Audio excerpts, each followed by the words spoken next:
मंगलाचरण के लिए हाथ जोड़ेंगे। ओम नमः सिद्धेभ्यः। ओम नमः सिद्धेभ्यः। ओम नमः सिद्धेभ्यः।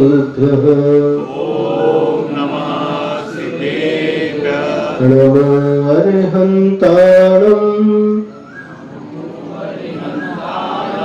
नमो सिद्धाणं नमो आयर्याणम् नमो वज्रायाणम् नमो लोये सव्वसाहुनम्।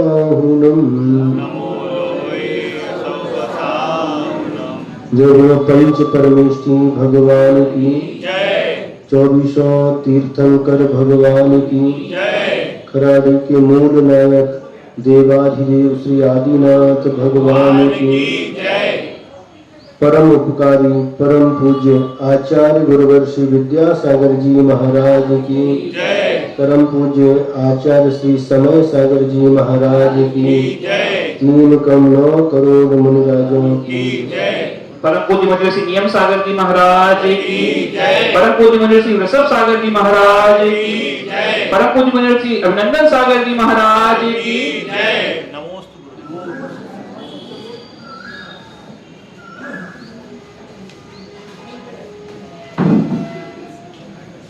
इस संसार में 4 गतियां हैं। मनुष्य गति, देव गति, नरक गति और त्रियंच गति। इन 4 गतियों में 84 लाख योनियां हैं। जिन 84 लाख योनियों में भटकते भटकते हम लोग अनादि काल से इस संसार में परिभ्रमण कर रहे हैं।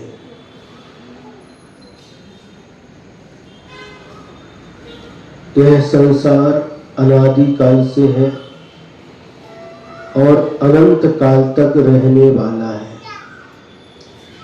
और हम भी अनादि काल से हैं और अनंत काल तक रहने वाले हैं। लेकिन संसार में अनादि काल से है, लेकिन अनंत काल तक भी संसार में ही रहेंगे ऐसा नहीं है। भव्य जीव अनादि काल से संसार में है, लेकिन जब पुरुषार्थ करता है, मोक्ष पुरुषार्थ करता है, तो उसका संसार अंत को प्राप्त हो जाता है और उसे मोक्ष की प्राप्ति हो जाती है।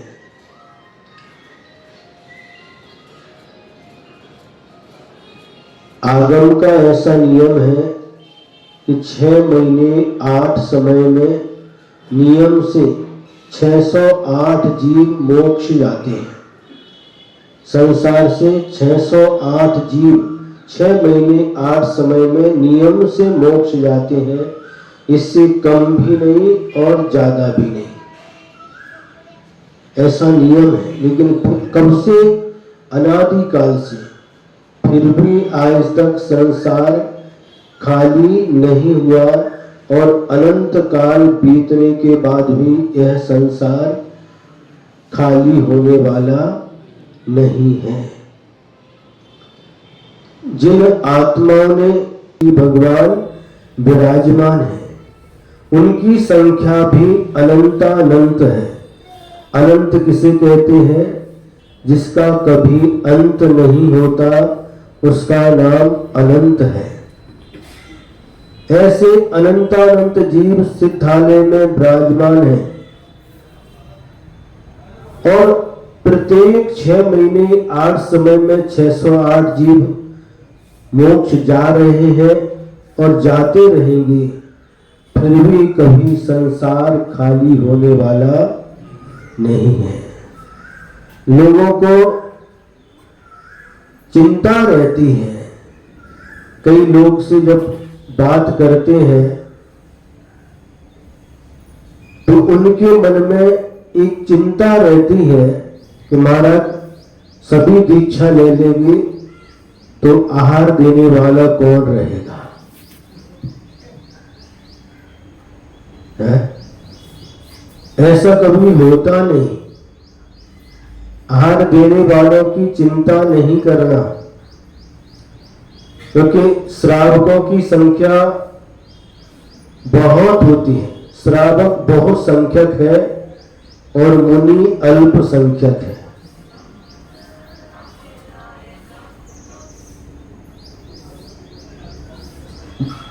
लोग प्रश्न पूछते हैं जब सभी मोक्ष चले जाएंगे तो संसार में कौन रहेगा? ये प्रश्न पूछने वाले ही संसार में रहेंगे। जीव दो प्रकार के हैं, भव्य जीव और अभव्य जीव। अभव्य जीव कभी भी मोक्ष नहीं जाता, उनकी संख्या भी अनंतानंत है और भव्य जीवों की संख्या भी अनंत है।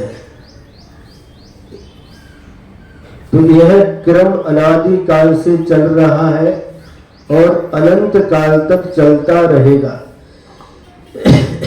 जिन आत्माओं ने संसार से मुक्ति को प्राप्त कर लिया वह भगवान बन गए, और हम भी यदि पुरुषार्थ करते हैं तो हम भी भगवान बन सकते हैं। भगवान बनने की शक्ति, भगवान बनने की क्षमता प्रत्येक आत्मा के अंदर विद्यमान है। प्रत्येक आत्मा भगवान बन सकता है। और हम जो भी क्रियाएं करते हैं, चाहे वह भगवान का अभिषेक पूजन हो, चाहे नमोकार मंत्र का जाप हो, चाहे भक्तामर का पाठ हो, चाहे तीर्थ यात्रा हो, चाहे दान हो या अन्य कोई भी धार्मिक कार्य हो, प्रत्येक धार्मिक कार्य का एक ही उद्देश्य होना चाहिए कि हमें भगवान बनना है, भगवत पद की प्राप्ति करना है। यही उद्देश्य लेकर के धार्मिक अनुष्ठान करना चाहिए, और कोई भी भौतिक इच्छा, भौतिक आकांक्षा लेकर के धार्मिक अनुष्ठान नहीं करना चाहिए। संसार का अंत हो जाता है लेकिन मोक्ष का कभी अंत नहीं होता। भव्य जीव का संसार अंत को प्राप्त हो जाता है, लेकिन एक बार यदि मोक्ष प्राप्त हो गया पुनः वह जीव संसार में लौट करके वापस नहीं आता है।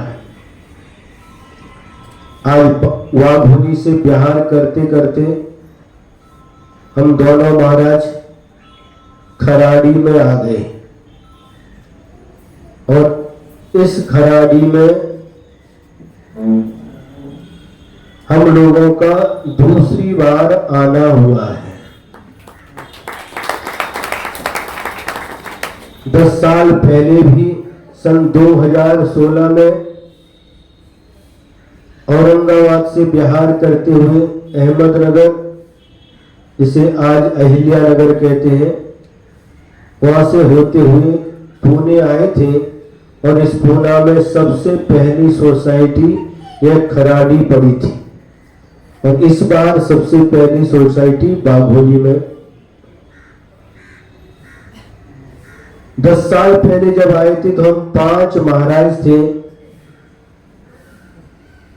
और उस समय इस खराड़ी को देखा था, और आज देख रहा हूं 10 साल में बहुत अंतर दिखाई दे रहा है।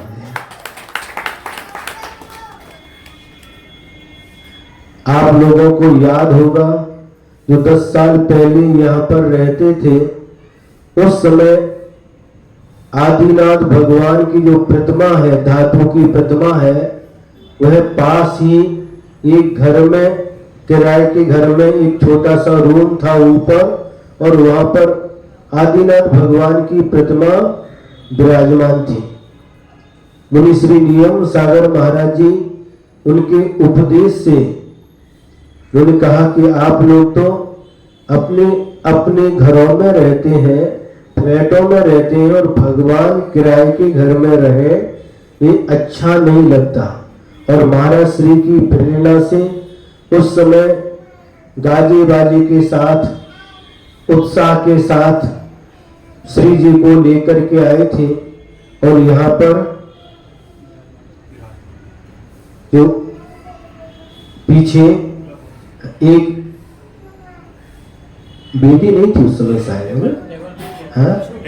हाँ, लकड़ी की टेबल पर भगवान जी को विराजमान किया था।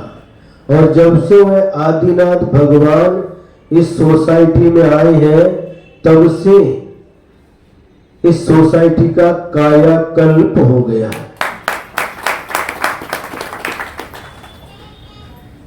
उस समय एक ही प्रतिमा थी और आज हमने जब दर्शन की तो पाषाण की बड़ी प्रतिमा भी विराजमान हो गई है और भी अन्य 4 प्रतिमाएं है ना, और भी विराजमान हुई है। देख करके बहुत आनंद हुआ कि अंदर जहां श्री जी विराजमान है, अभिषेक करने वालों की इतनी संख्या है कि जगह छोटी पड़ रही है। गुरु जी कहा करते थे, आचार्य गुरुदेव विद्यासागर जी महाराज हमेशा कहते थे कि यदि जगह कम पड़े तो समझना ये शुभ संकेत है। चाहे मंदिर में, चाहे प्रवचन सुनने की जो सभा होती है, धर्म सभा में जगह कम पड़े तो ये शुभ संकेत समझना चाहिए।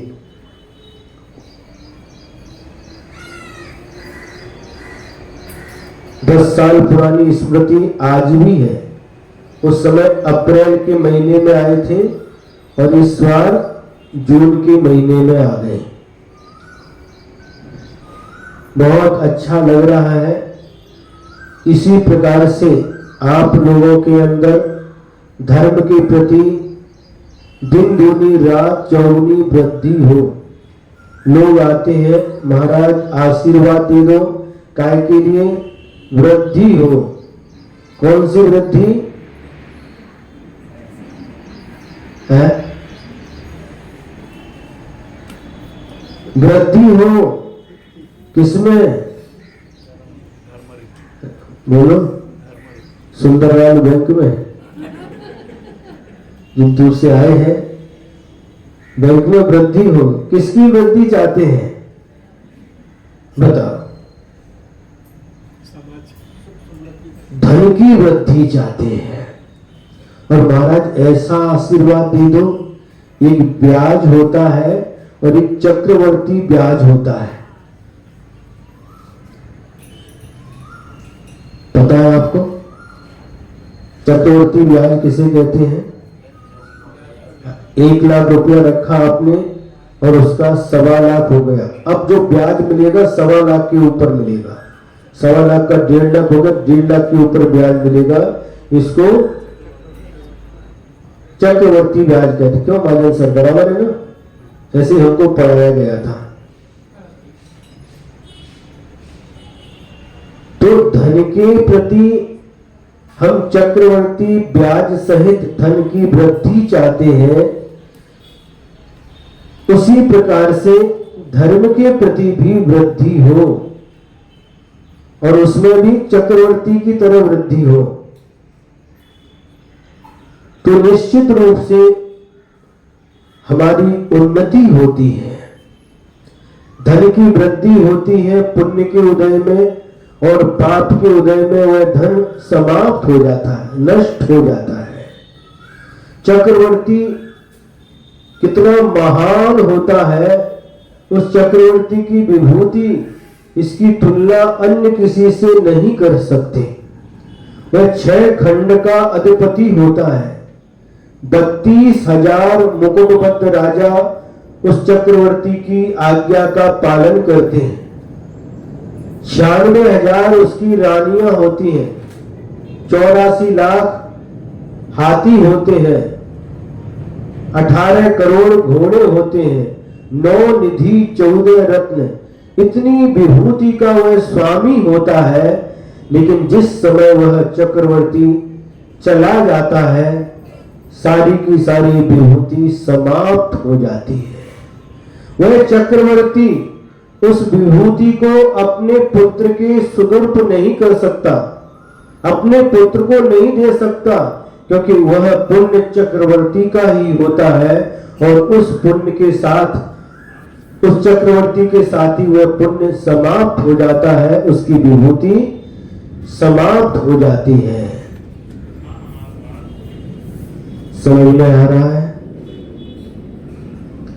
वह पुण्य चक्रवर्ती का पुण्य होता है, उस पुण्य का भोग करके वह चक्रवर्ती चला जाता है और उसके जाते ही 9 निधियां 14 रत्न आदि जो संपत्ति वैभव है सब समाप्त हो जाता है, वह किसी को दे नहीं सकता, क्योंकि चक्रवर्ती के ही भाग्य में इतनी विभूति होती है। अपने पुत्र को चक्रवर्ती पद नहीं दे सकता। 12 चक्रवर्ती हुए, जिसमें से 2 चक्रवर्ती नरक गए, 2 चक्रवर्ती स्वर्ग गए और 8 चक्रवर्ती मोक्ष गए।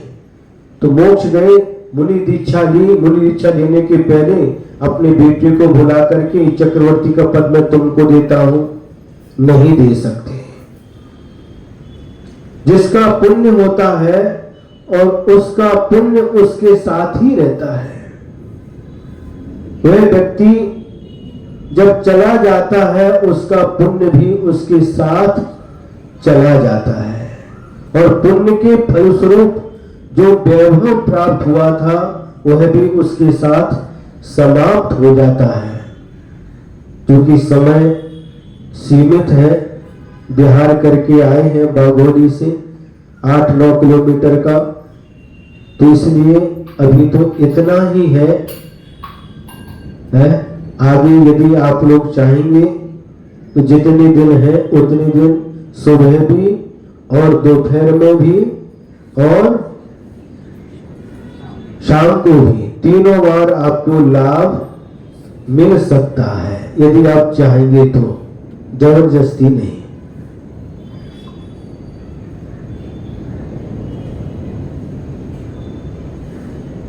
इसी प्रकार से आपकी भावना धर्म के प्रति और बलवती होती रहे और निरंतर धर्म पुरुषार्थ करते हुए आप लोग मोक्ष पुरुषार्थ के भी भागी बने और एक दिन उस मोक्ष को प्राप्त करें जहां पर अनंत आनंद सिद्ध परमेष्ठी विराजमान है। उन्हीं के बीच हमको भी स्थान मिले और हम लोग भी उन सिद्ध परमात्मा बन करके अनंतानंद सिद्ध परमात्माओं के बीच में हमारी आत्मा विराजमान हो। इन्हीं मंगल भावनाओं के साथ जय बोलो देवादिदेव श्री आदिनाथ भगवान की, परम उपकारी परम पूज्य आचार्य गुरुवर श्री विद्यासागर जी महाराज की जय। परम पूज्य मुनि श्री ऋषभ सागर जी महाराज की जय। परम पूज्य मुनि श्री अभिनंदन सागर जी महाराज की जय।